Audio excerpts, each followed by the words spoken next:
Welcome to our channel. Today we how to connect Anchorage Digital to your on-chain portfolio, beginner guide step by step clearly.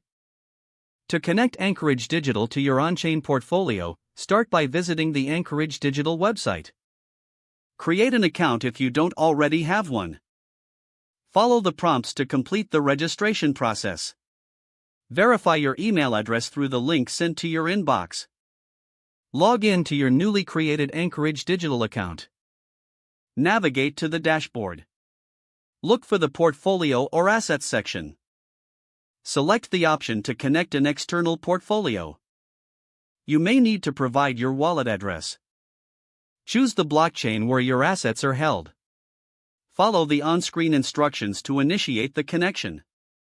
If prompted, grant the necessary permissions to link the two platforms. Confirm the connection by checking for any verification emails. Once verified, return to your Anchorage Digital dashboard. Your on-chain portfolio should now appear in your account. Review the details to ensure everything is correctly displayed. You can now manage your assets through Anchorage Digital. Explore the additional features and tools available to optimize your portfolio management. Familiarize yourself with any security measures recommended by Anchorage. Stay informed about updates and best practices for managing your on-chain assets.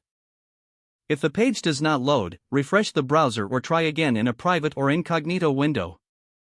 Make sure you are using the correct email address, then retype it carefully to avoid small typos.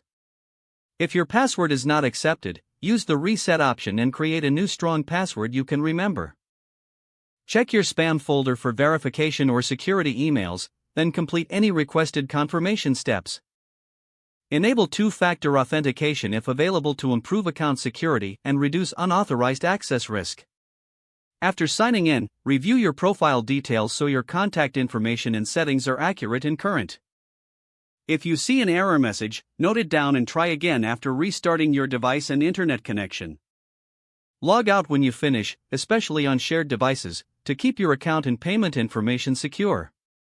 Don't forget to like this video and subscribe to our channel for more step-by-step tech guides.